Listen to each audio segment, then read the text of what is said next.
Welcome to the Centre of Academic Primary Care webinar in collaboration with the Health Protection Research Unit in Behavioural Science and Evaluation and ARC West. And we are recording this webinar. I'm Jeremy Hoard. I'm Professor of Social Science and Health at University of Bristol.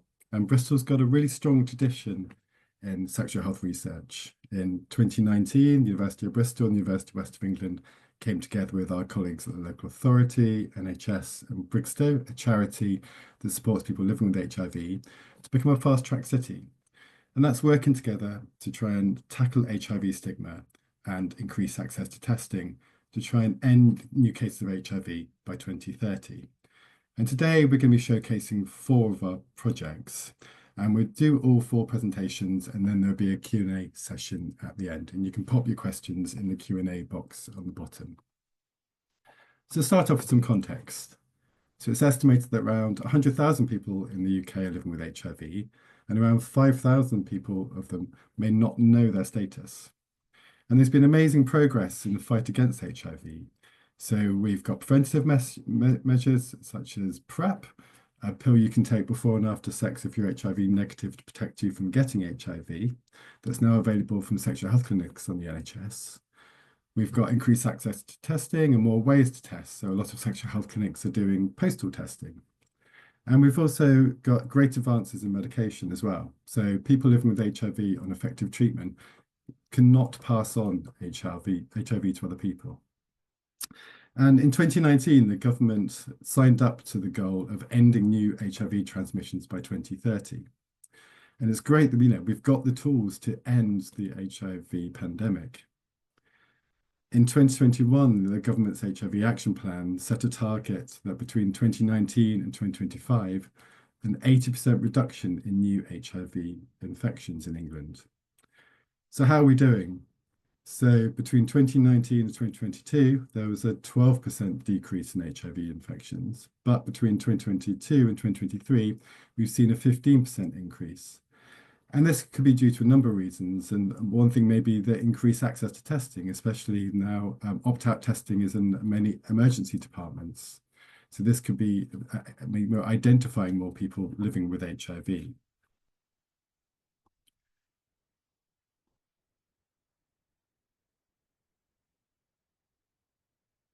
But it does mean there's so much more to do to reach this ambitious 2030 goal. Things like there's still a need to reduce HIV stigma and discrimination, and misconceptions can prevent people from seeking testing. There's a need to raise awareness and normalize conversations about HIV prevention and testing. Also, training and awareness for healthcare staff so they have the right HIV knowledge to offer testing and PrEP, and so they don't contribute to the discrimination experienced by people living with HIV. There's still a need to address HIV inequities as well. So although great progress has been made at reducing HIV diagnoses, inequities still exist, caused and maintained by things such as poverty, racism, homophobia, and gender inequities. So there's a need to co-produce targeted interventions and services with underserved populations, making sure that they're acceptable and accessible to all.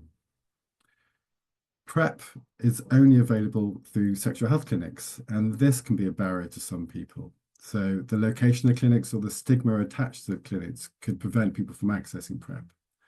And we know there's significant differences in PrEP need and uptake amongst marginal communities. So there's a need to increase access and accessibility of PrEP. There's also a need to expand routine HIV testing across healthcare settings, making it more accessible and normalizing HIV testing.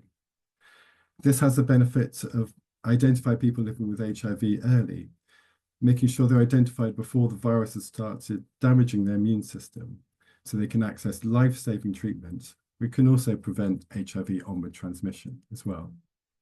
And everyone living with HIV should have the support and care they need so they can access treatment.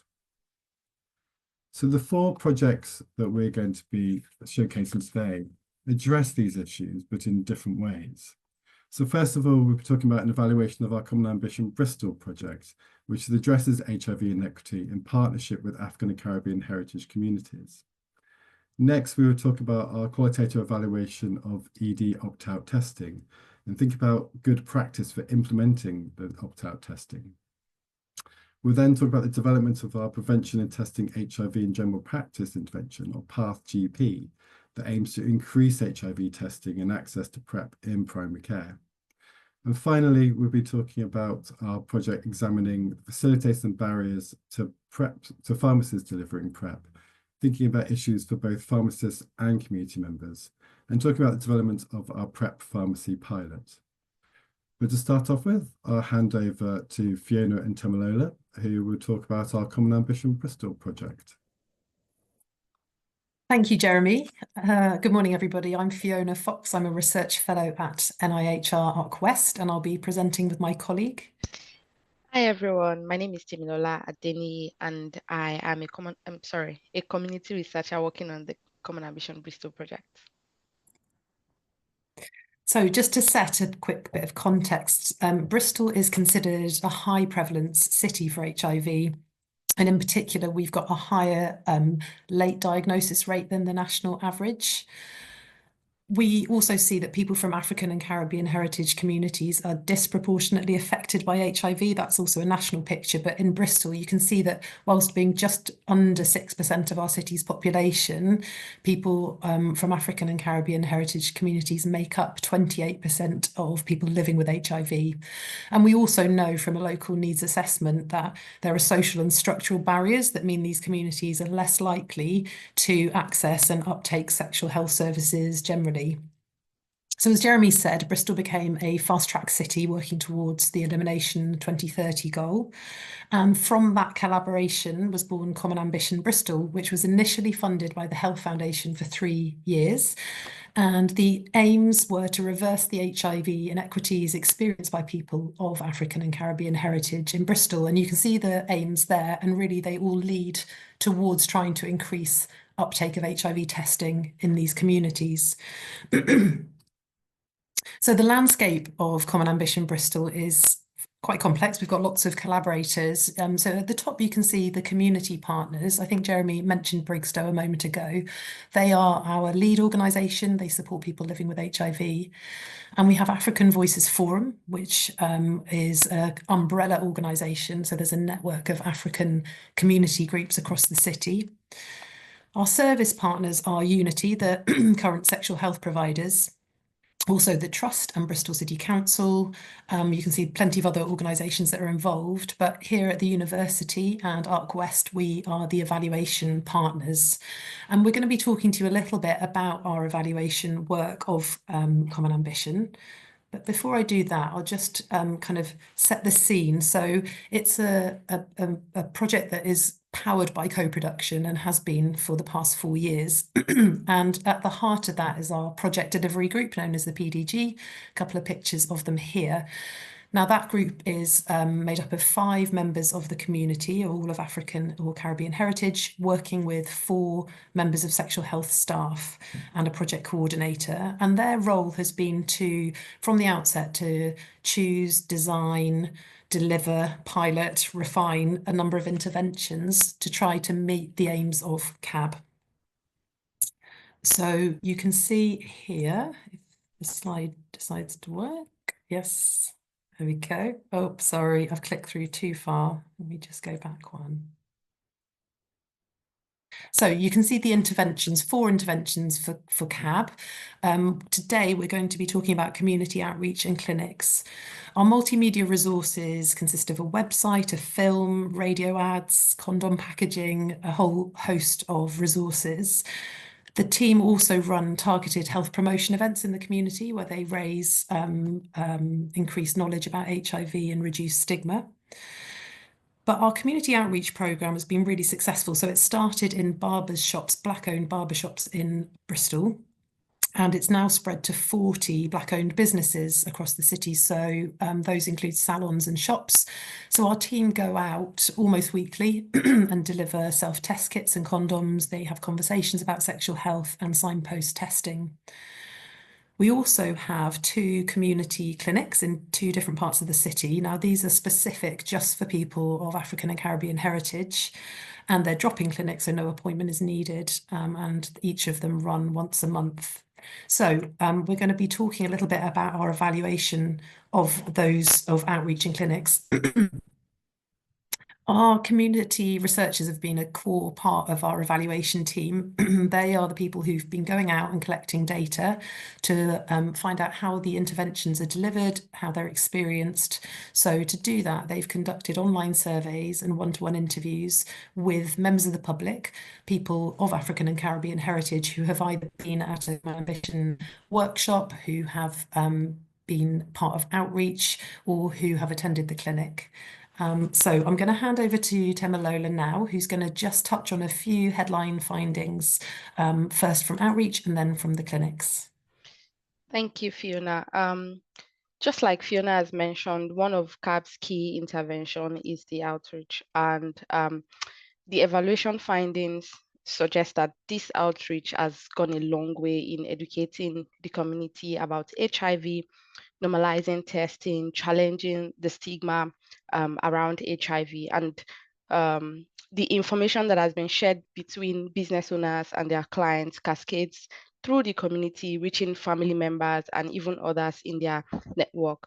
The key factors in the success of this outreach has been consistency, visibility, adaptability, which is where the team members have aligned their visits with the different schedules and the busy periods of each of these businesses. And this approach has definitely helped us to establish trust within the community. A lovely quote on the right-hand side of this slide says, the best way to talk to people is one-on-one, because some people might not have time to read flyers or emails, so it's best to talk to people one-on-one. Another different quote here says, people don't want to have conversations about sexual health because speaking about sexual health at all in this country is more of a taboo. These are differing opinions, but still shows the importance of having conversations and opening the door to challenging HIV stigma. These are the results taken from our current outreach evaluation survey from August to November this year. And majority of our survey respondents have never tested for HIV. Some don't even think they are at risk of contacting HIV. But after having conversations with our CAB outreach team, their views have changed. Looking at the long blue bars on the slide, majority are now more likely to test, and this is a very important indicator of potential behavioral change as a result of the CAB outreach. Here we have the results from the survey delivered to people who have attended the clinic, and the feedback has been generally positive. People have mentioned that there is convenience, no need for appointments. The staff at the clinics are friendly and welcoming. The atmosphere is relaxed, is accessible as well. And on the right side of the slide, we have the long green bars that indicates that people have generally felt, comfortable with the treatment and care that they've received. And this shows the impact of these culturally tailored services. As, indicated by this quote, it says, it is good that people can feel comfortable and safe to go to the clinic that is meant for their type of community.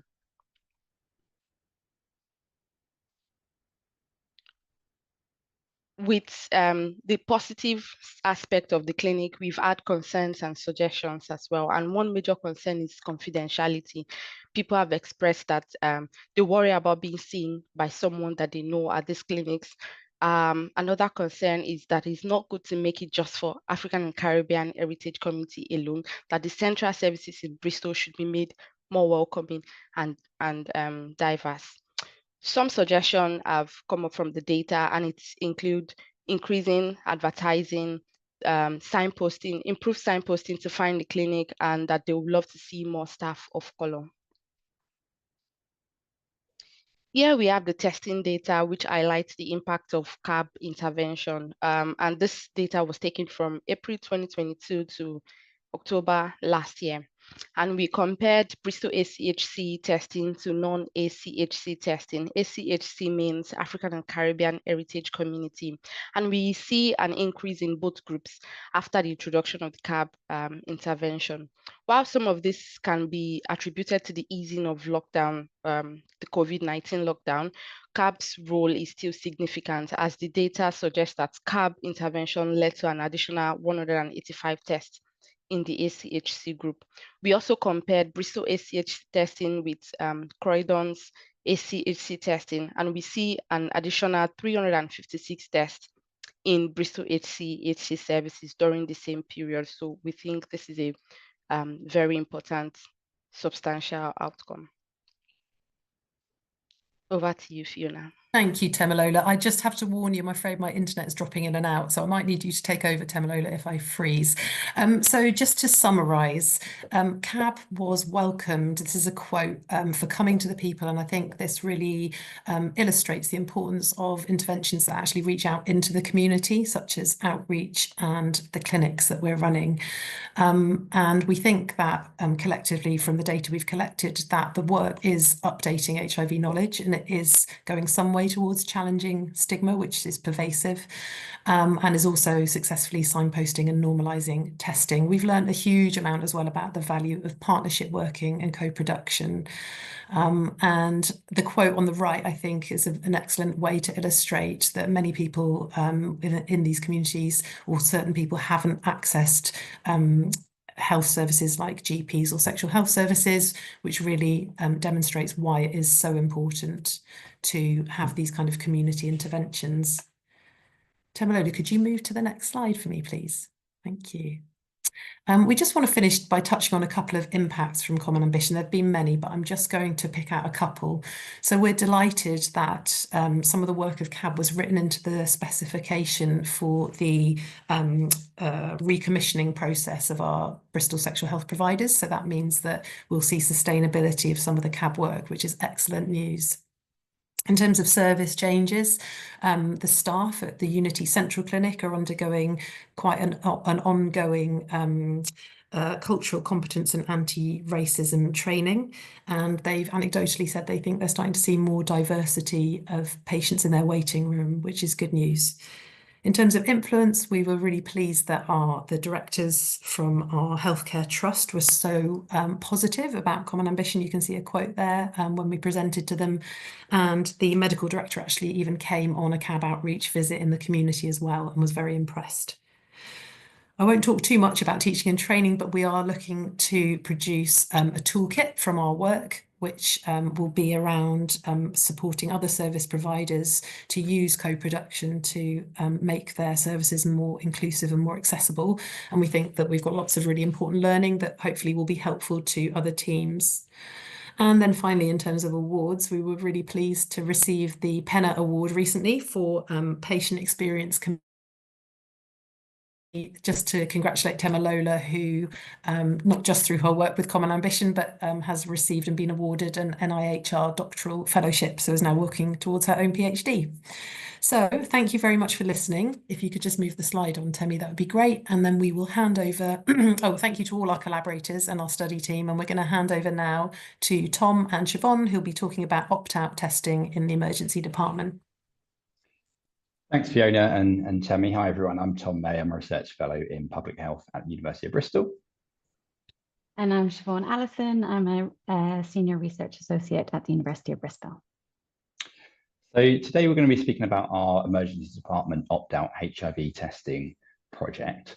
So in April 2022, ED opt-out HIV testing was launched in 37 emergency departments in areas of very high HIV prevalence, and in some of these sites Hep B and Hep C were later included. Obviously, as emergency departments offer open access to the entire population, they can reach individuals who may not perceive themselves as at risk or who lack access to HIV testing through other routes such as sexual health clinics or GPs. And recently, some of you may have heard that opt-out testing was expanded to an additional 47 sites across England of areas of high HIV prevalence, including in Bristol. In terms of how opt-out testing operates, so anyone aged 16 years or over and attending ED and having a routine blood test is automatically tested for HIV unless they opt out.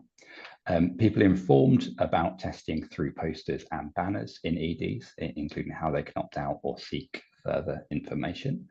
And patients are only contacted if they have a reactive result by a relevant or specialist team who support linkage to or re-engagement with care. So here are some latest figures from the programme. So over the first 20 months of testing, 1.9 million HIV tests have been conducted. 73% of those tested had never previously been tested for HIV before. And in total, 391 new diagnoses of HIV have been made. In terms of the characteristics of people diagnosed through EDs compared to other settings like sexual health clinics, people were more likely to be older, a woman from a Black, African or Caribbean heritage background, and from a least deprived background. So in terms of our qualitative work, the overall aim of our work was to inform and optimize the delivery of the programme to increase test coverage and uptake. And there were two components to this work. The first of these was to describe the different strategies and approaches of the 37 sites to testing. And then the second aim was to identify any issues and barriers to testing, implementation and uptake. And we wanted to use learning from this work to help develop recommendations that could be used to inform implementation of the programme in additional sites. So in terms of our methods, we conducted research in 5 emergency departments. Data collection involved 23 interviews with staff involved in the delivery of testing.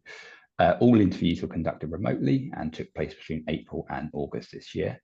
And as I mentioned, the findings were analysed with the aim of developing recommendations for additional sites. So identifying any challenges involved in implementation and what solutions sites were using or implementing to help overcome these. I'm going to pass you on to Siobhan now, who's going to talk you through what some of these were. Thank you, Tom. I'm now going to move on to the findings, focusing on the barriers and facilitators that were experienced by staff. So firstly, looking at knowledge and training. Training appeared to be inconsistent across the 5 sites, with some staff having received little or no training, which can be highlighted here in the first quote. But when effective training was in place, staff were empowered and had the skills and confidence not only to carry out the test accurately, but also to engage with patients effectively. The next thing we moved on to was around the normalization of testing and how this initiative, how that impacted staff. So from the second quote, we can see for some staff, the opt-out testing has contributed to normalized BVB testing, making the process simple and taking the thinking out for them. Staff didn't have to think about which patients to test because it was a universal testing program. So the practical considerations for the day-to-day of testing. First, looking at automation. So automation enables the emergency departments to achieve high testing levels. Automation is when the EPR, electronic patient record systems, automatically add the bloodborne virus to all blood sets. However, due to some financial constraints or EPR systems that were unable to do this, not all sites had automation, and this did affect their testing rates. So some of those sites added extra reminders, both verbal and visual, to remind staff to add the test. Moving on then to blood bottles. So the bloodborne virus test was sent with an extra vial, extra blood bottle. And for most sites, this was a yellow top, and it was the same as other routine tests sent from ED. So labs reported that sometimes they would receive a request for a bloodborne virus test, but no second vial. So some sites in response to this have changed the size or the color of their vials. And here we see in the quote that a healthcare assistant on one of the sites was the person who initiated this change, highlighting the impact of including feedback on the implementation from people actually carrying it out on the ground. Next, we move on to the informing patient. So as Tom mentioned at the beginning, patients are informed about opt-out testing via posters. For some staff, they were worried that patients were not informed or did not see the posters. Interestingly, a 4-hour wait does not mean that you read all the posters in emergency departments. But on the other hand, they did acknowledge that they were very busy and they did not have the time to fully inform or discuss testing with all patients. So they were unsure of how to get this right balance of the information for patients. Moving on to staff reflections. As testing was embedded into sites, staff reflected on the impact of testing. Some sites updated their ED staff with statistics of the number of tests they carried out, and also case studies of people who were diagnosed and referred and engaged in treatment. As highlighted in the quote here, staff really valued this information, especially the patient stories, as it contributed to and it then contributed to their commitment to testing and made them understand really the impact of what they were doing on the ground. Staff were all asked for recommendations for future site implementation for the new rollout, and staff were really willing to give these recommendations along with encouragement to sites around the ease and importance of testing. These recommendations, along with other data, fed into our top tips, which we published in October, and these top tips, which I will come on to, were disseminated amongst all of the old sites, but also all the new oncoming sites. And this really showed how our research was able to quickly impact the ongoing work that was happening in emergency departments around implementation. And also our research impacted the good guidance that was given to all new sites. So just to focus on the top tips that were part of this guidance document. First of all, we spoke about fostering staff buy-in, the importance of why, kind of getting people involved and getting people on board so that they knew the importance of testing. Provide all staff with education and training. We looked at the different aspects that training needed to encompass, and also to make sure that it was continuous, that it was available to all staff, and that it was easily accessible. So support ED staff and testing of all patients. This was kind of the advice around the day-to-day working, around blood bottles, around automation. And these procedures helped to support staff in testing.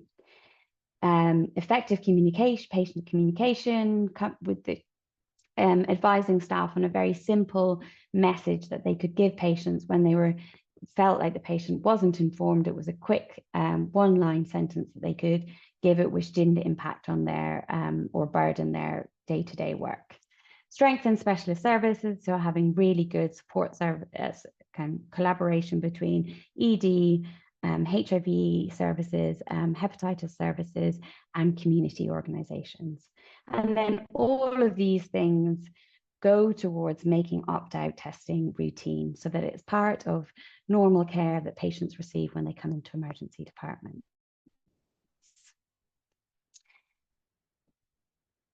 So I'd like to thank all of the study team, all of the sites that gave their time and their efforts to being part of this.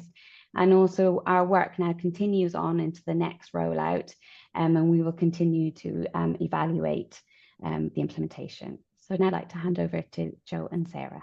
Thank you. Thanks, Tom and Siobhan. I'm Jo Keston, a Research Fellow in the Health Protection Research Unit in Behavioural Science and Evaluation and NIHR ARC West, and I'm presenting with Sarah.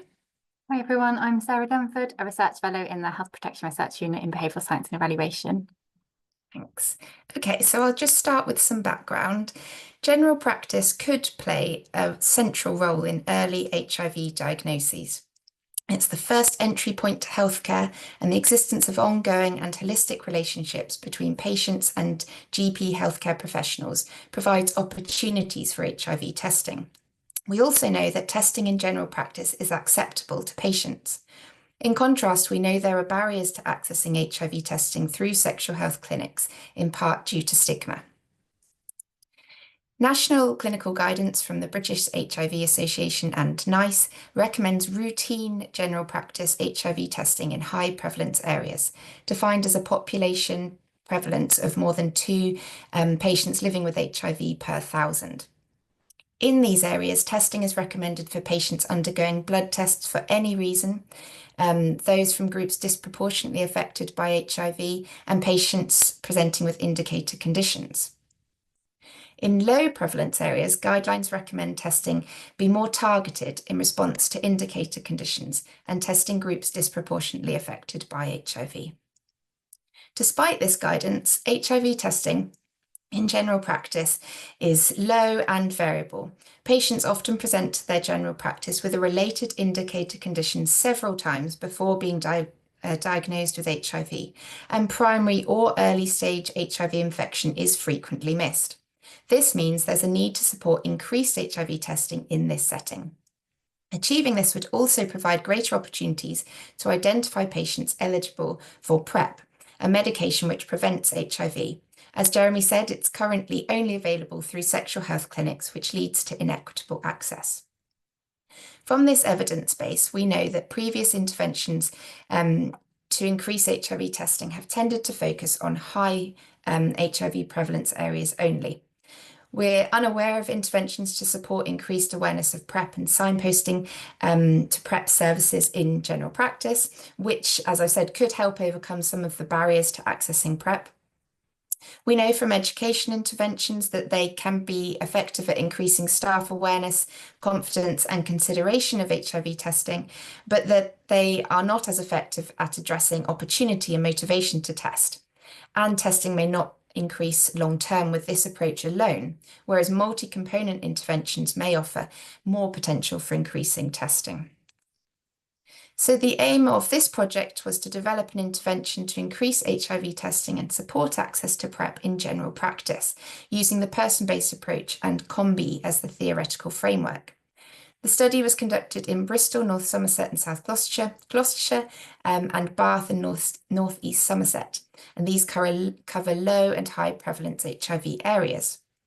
For those who don't know, the person-based approach involves iterative cycles of data collection and co-production to understand the target audience and intended behavioural outcomes, and to inform and develop an intervention. CLIP-Q is a team-based approach to rapid qualitative research developed by NIHR ARC West. So to develop the intervention, we work closely with members of the public and local stakeholders to refine our study design, data analysis, and intervention planning and optimisation. We scoped the literature and conducted semi-structured interviews with GP healthcare professionals to understand barriers and facilitators to increasing HIV testing and increasing access to PrEP in general practice. The combined interview and review findings were then mapped to the COMBI model of behaviour change to identify approaches that would enhance individuals' capability, create opportunities for and motivation for behaviour change. From this analysis, a draft intervention and logic model was developed. And finally, we conducted focus groups to refine the intervention content with healthcare professionals and members of the public, particularly focusing on groups often underrepresented in research. I'll now hand over to Sarah. Thank you, Jo. So our literature review and our interviews highlighted a number of barriers to testing and provision of PrEP. So there was some evidence of gaps in knowledge. Not everyone were familiar with local prevalence and what this means in terms of when and how they should be offering tests. Some staff didn't always feel comfortable discussing HIV, and there were particular groups that people felt even less comfortable discussing HIV with.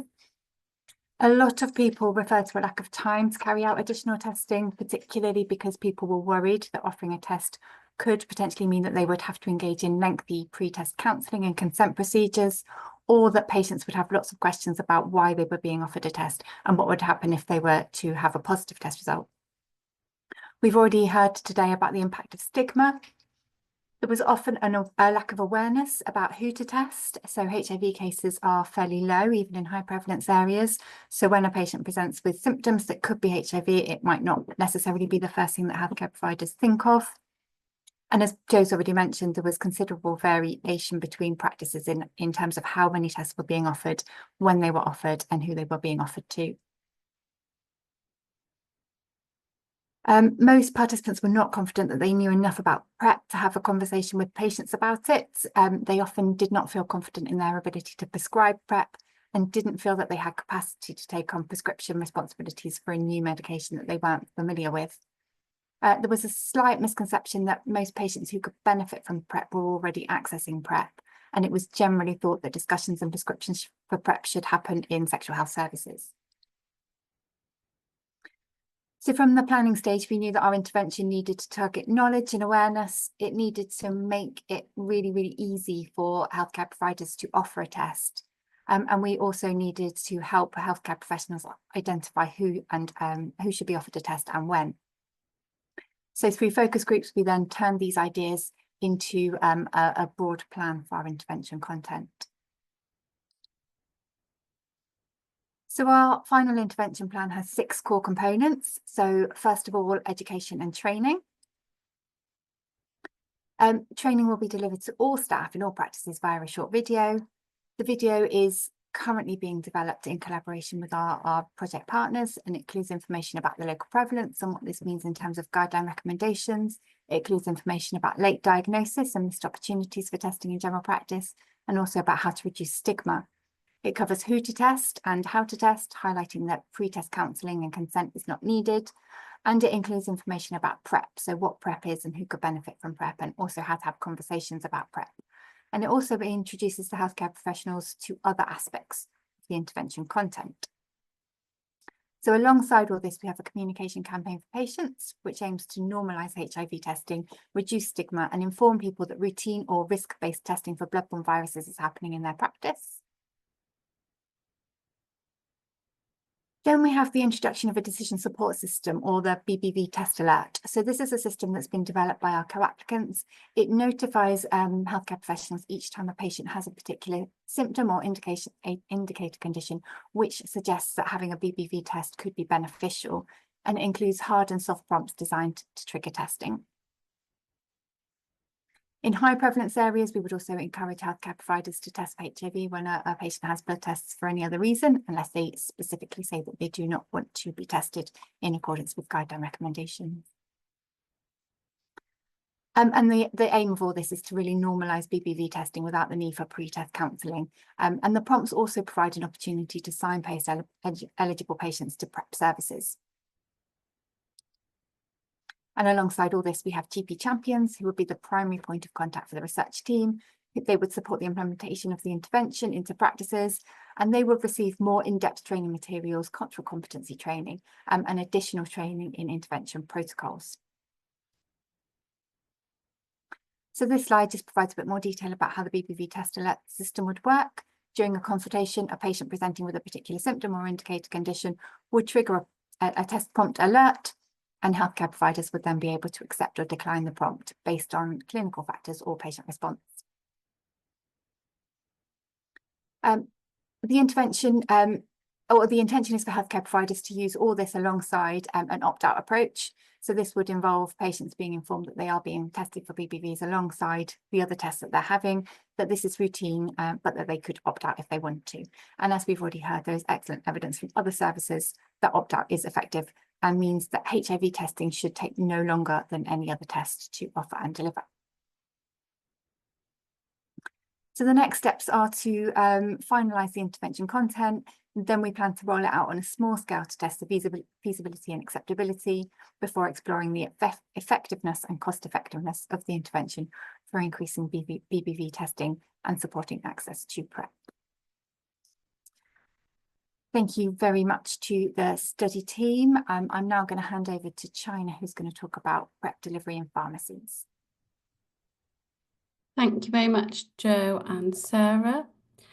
So I'm China Harrison. I'm a research fellow in qualitative and behavioural science at the University of Bristol, and today I will be talking about our research on accessing PrEP through pharmacies to improve HIV prevention. So as you've already heard, in the UK, PrEP is only available free of charge from NHS sexual health clinics. And data on PrEP use shows that the majority of PrEP users are white, gay, bisexual, and other men who have sex with men. And while this has undoubtedly contributed to decreasing the number of new HIV acquisitions, the clinic-based model of PrEP delivery could be limiting access for key groups, among whom HIV remains high but PrEP use low. For example, in 2023, 28% of new diagnoses in England were among heterosexual and bisexual women, the majority of whom were of Black African heritage. Uptake of PrEP among these communities continues to be low due to things such as the geographical proximity of sexual health clinics, stigma, and lack of awareness of PrEP. Now, there are approximately 11,000 pharmacies in the UK, and these are distributed across urban, rural, deprived, and affluent areas. 90% of people in England live approximately 20 minutes away from a pharmacy and make at least one visit to their pharmacy per year. Consequently, expanding PrEP delivery to community pharmacies could raise awareness of PrEP, reduce barriers to access, and increase utilisation and coverage. While PrEP delivery via pharmacies may seem relatively easy, a UK pharmacy PrEP delivery model would require behaviour change at the pharmacy, client, and potentially stakeholder and commissioner level. Considering this, our aims were informed by the capability, opportunity, motivation model of behaviour change to explore the barriers and facilitators of community pharmacy PrEP delivery, particularly for UK pharmacists and underserved community members, with the ultimate aim to inform the development of a PrEP pharmacy pilot. So what did our research involve? Firstly, we conducted a scoping review of the literature on the facilitators and barriers of community pharmacy PrEP delivery.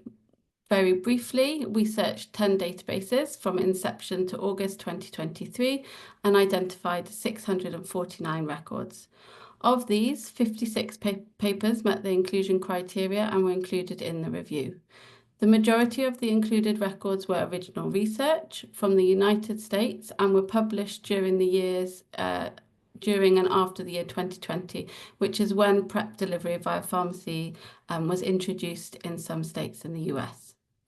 To gain further insight into the barriers and facilitators of pharmacy PrEP delivery, particularly for the UK, because most of the records identified in the review were from the US, we recruited and interviewed 17 pharmacists working in community pharmacies in the Bristol, North Somerset, South Gloucestershire area, and 24 community members from groups identified to be at elevated risk of acquiring HIV.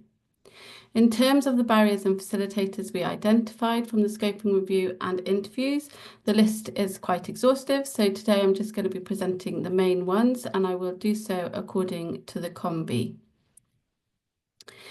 So here you can see capability barriers and facilitators for the scoping review and interviews. Most of the barriers and facilitators were evident in the review and interviews, but I have added red crosses for those that appear to be more UK specific because they were identified during the interviews only. So in terms of the barriers identified, these included a lack of HIV and PrEP awareness and knowledge, and a lack of awareness of pharmacists' roles and qualifications for delivering public health services. Facilitators included the provision of education, HIV and PrEP-specific training, and raising awareness of PrEP and its availability from pharmacies. For opportunity, barriers included a lack of staff, time and capacity, a lack of privacy within pharmacies, and a lack of pharmacy facilities to carry out the screening tests required to initiate and continue PrEP. UK-specific barriers included an inability to hire more staff due to a shortage of pharmacists, and potentially a lack of consistency between pharmacies in terms of service provision, with not all pharmacies offering the same services, potentially limiting PrEP availability. Facilitators included the accessibility of pharmacies in terms of location and opening hours, in addition to offering PrEP via pre-existing services, for example, during emergency contraception consultations. Other UK-specific facilitators included having a PrEP walk-in service in addition to PrEP appointments and offering community members home screening test kits. For motivation, barriers included a concern about the financial cost of PrEP to pharmacists and community members, and a belief that increasing access to PrEP would result in more STIs. Facilitators included a preference for PrEP delivery via pharmacy above all other settings, having an interest in PrEP, reimbursement for PrEP delivery, and a belief that pharmacy PrEP delivery would be more discreet and less stigmatising. So taken together, the findings from the review and interviews pointed to the need for our pharmacy PrEP pilot to incorporate education, training and awareness raising to increase capabilities and motivation, to improve opportunities to access PrEP by offering consultations to individuals walking into pharmacies for PrEP or other sexual health related services, and providing community members with home screening test kits. It also pointed to the need to provide financial reimbursement for the provision of PrEP to increase pharmacists' motivation to provide the service. Overall, our pharmacy PrEP pilot aims to educate and train pharmacy staff and raise awareness of and access to PrEP among community members, particularly for those underserved by the current clinic-based model of PrEP provision. In practice, the community pharmacy PrEP pilot works in the following way. So firstly, we train pharmacy staff, so we deliver education and training. Then a community member will enter into a pharmacy either for PrEP or for another sexual health related consultation. The pharmacist will talk to the customer about PrEP in a consultation room, and the customer will then decide if they want to initiate PrEP. And if they do, the pharmacist will provide the community member with a screening test kit that they can complete at home, and the community member will then send their completed test kit to the sexual health clinic for processing. The sexual health clinic will then call the community member with the results of their tests and to discuss PrEP. And once this has happened, the sexual health clinic will post the PrEP to the community member via recorded delivery. So in summary, our research shows pharmacy PrEP delivery is acceptable for pharmacists and community members, which is potentially offering an opportunity for the expansion of PrEP delivery. However, we don't know that, if pharmacy PrEP delivery is feasible. So we began implementation of the pilot in 5 pharmacies in the Bristol, North Somerset, South Gloucestershire area in early October. And we hope that the results we obtain from this pilot will provide further insight, not only about the acceptability of PrEP provision via pharmacies, but also the feasibility. I'd like to thank everyone involved in the research to date, and I would like to thank everyone online for attending today's webinar. And I would now just like to pass you back to Jeremy. Thanks, Joanna. So you can see across these 4 different projects, we are trying to tackle HIV stigma, trying to reduce inequities, trying to expand PrEP access, trying to increase testing, and making sure that people are linked to the right treatment and care. And they're all doing it in very different ways. And this is a big body of work that we're trying to do. We're trying to see that there's lots of difficult issues we're trying to tackle. And that's why each project is trying to tackle things in a very different way. So I hope you've enjoyed our talks. We've now got some time for some questions. Please put your questions in the Q&A chat. Let's have a look and see what we've got.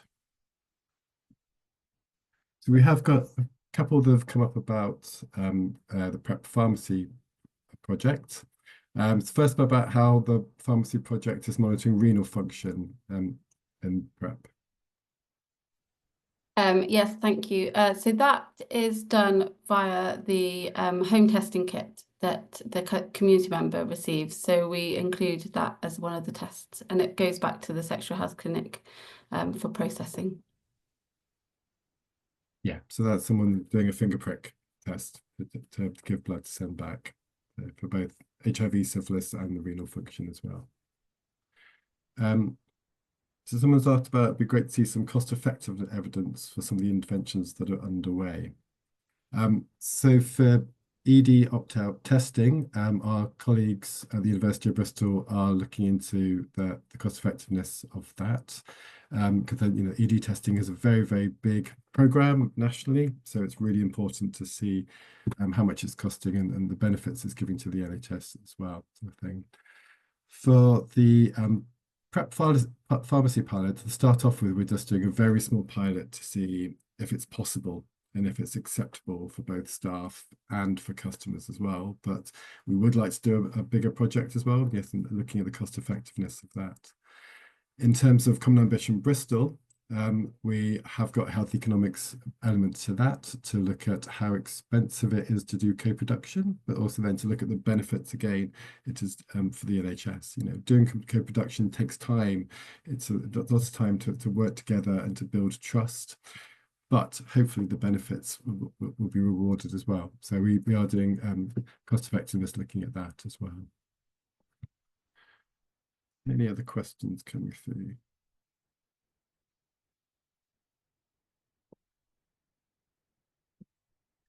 There was a previous question about how, with stretched services, how can we try and meet these goals? And I think evidence is the best way to do it. And this is why we're doing this research. Hopefully we can try and find out what is working and what is successful, but also trying to provide evidence to see what some of the challenges may be. So when there is still stigma and there is still discrimination, what work still needs to be done. So hopefully through research, we can try and help the government reach these goals, trying to do that. Is there any other questions people would like to? I'll jump in and take a few of the PrEP pharmacy ones. So there's a couple in there about, is there any progress on getting PrEP dispensed from a pharmacy? And another one about how pharmacies could initiate PrEP themselves. Unfortunately, this is a big barrier that we are encountering continuously. It's very difficult to get PrEP into pharmacies because it's an NHS stock. So that's a boundary that's kind of out of our control at the moment, but we're continuing to try and overcome that barrier. I'm happy to discuss with anyone who may be able to help overcome that barrier. And there was another one, just while I'm here on the PrEP, there was another one about how many test kits have been returned via the pharmacy pilot. It's really early days at the moment. We only started in October, so we are just getting pharmacists to actually initiate the work. So we haven't actually had any test kits come back to us yet. There has been a few consultations that we know of that they've had, but watch this space. Hopefully we'll have an update soon. And on that issue of who can dispense PrEP, yes, so at the moment it's only through sexual health clinics that can prescribe PrEP, which is a real limiting factor. And we are trying to produce evidence to persuade the government to try and change that as well. So that's why with our GP work and our pharmacy work, it's about raising awareness of PrEP and signposting people to PrEP, because we know there's a lot of people that are not even aware that they are eligible for PrEP, that PrEP's free, and that they could benefit from PrEP. So it really is trying to use every opportunity to raise awareness of PrEP. Is there any other questions coming through you would like to answer?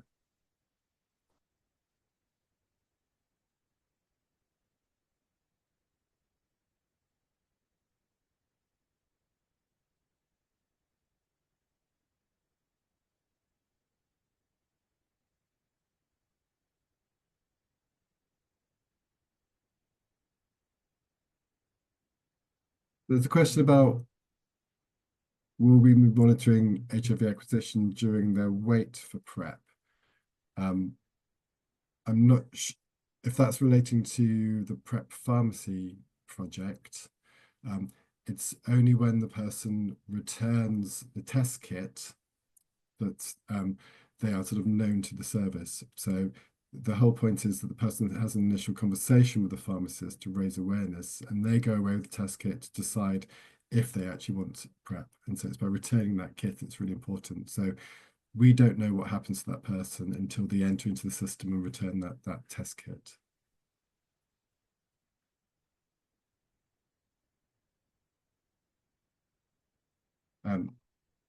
There's also a question about the rate of new diagnoses going up and the ratio of cost effective the interventions go down. Would this be accounted for? I mean, that is an issue around ED opt-out testing. The fact that how long do we need to do that for?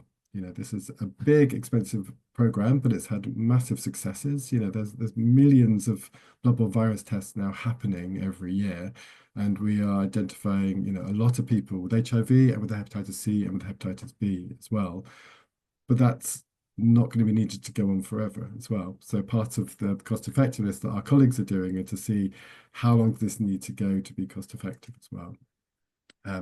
But you know, it is now being rolled out across more sites in the UK, which is fantastic, because originally it was only in very high prevalence sites, and now it's in high prevalence sites. So in Bristol, it started the other month as well. So it's all crossing the country, which is brilliant. Can I also just jump in there, Jeremy? Yep. And just say that, you know, one of the things that the ED testing will go towards is also the normalization of testing and making people more aware of bloodborne virus testing. So when that cost effectiveness comes to the point where we stop, actually, because staff have been much more involved in bloodborne virus testing, when people come in with indicator illnesses, then they should be much quicker at testing, because that's one of the big issues now, is that people, there's very many missed opportunities for people to actually be tested. So actually, though the cost effectiveness might show that the bloodborne virus testing can stop because of the amount of people who have been diagnosed, actually the impact of people being involved in the testing will continue, because they will actually continue to test people when they come in with those indicator illnesses. We've also got another question around if by patients having those conversations with healthcare professionals in the context of opt-out testing, can this be educational and stigma reducing? So providing knowledge relating to U equals U. Yes. So we are trying to work at the moment in providing some small kind of patient and staff information videos to try and increase knowledge. And I think when I spoke about, you know, staff wanting to inform patients more, it was often actually about educating them on bloodborne viruses. So I think there's definitely a gap there, and we just have to figure out now how we can fill that gap in, because ED staff don't have time to do it. And as one ED staff member said, our bins are full of leaflets, so don't do leaflets. So we have to figure out how we can now do more education. But I think just having the testing already fills a bit of a gap, but all of the information around U equals U and all of those things will continue. We do need to do more work on that, and to kind of fill a gap that the tombstones of the 1980s still seem to be in. So I think that's something that kind of nationally needs to be looked at, and hopefully all of this work will go towards kind of impacting more education. I think across all 4 projects, what we found is limited knowledge about PrEP and some limited knowledge about U equals U. I mean, Fiona and Tamilola, with the work we've done in Common Ambition, we found that the outreach has been really important, because people have not had that knowledge initially, have they? Absolutely. And I answered a question actually live in the Q&A about U equals U, because it's certainly one of the key messages from our outreach team. When we interviewed people who had either attended an event or been on outreach, they said they'd heard of U equals U, but usually they couldn't actually explain what it meant, which indicates and just goes to show that we need to find other ways to kind of get that message out there and really explain what it means to people and to different communities. So yeah, that work's definitely ongoing. And like Joe and Sarah with the GPs, there was quite limited knowledge about PrEP, and that did affect confidence about talking about PrEP. Absolutely, yeah, there was considerable lack of knowledge and confidence, and people not really being clear on the difference between PrEP and PEP. And that kind of general lack of knowledge and then having a big impact on what GPs felt comfortable discussing and recommending to their patients, obviously, understandably. So a lot of this work is about training up healthcare staff so they can offer HIV tests in the appropriate place as well, but also talk about PrEP and signpost people to PrEP that they think may be a risk of HIV, even if they can't deliver PrEP themselves.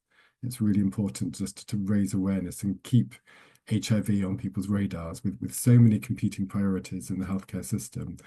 You know, we've got the technology to end HIV, which is a fantastic place to be in history, but it is a big push and it's keeping it on people's radars. And it's not just about members of the public not knowing about it, it's also healthcare people not knowing about it as well. So it's these interventions are trying to tackle that from both sides, really. Any other questions that have come through?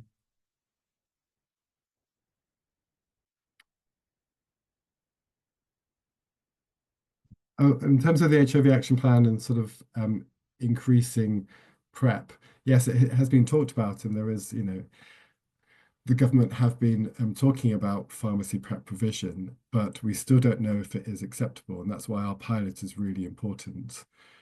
It seems like a good idea, but it's quite a technical thing to try and do, and to sort of, you know, raise the confidence of pharmacists to be able to talk about PrEP. And is it acceptable to customers as well? Is a pharmacy somewhere where they want to go to actually access PrEP? So that's why our pilot's really important, to actually test those things.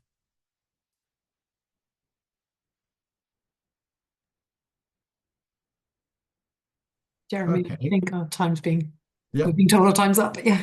we've come to the end. So thank you very much, everyone, for joining us. This will be recorded and it will be put on our YouTube video, but we really appreciate you joining us today. Thank you. And the next CAPC website is on antimicrobial resistance. And you can see, you can sign up to that, and that's in the 16th of January. So please do sign up for that. But thank you for today.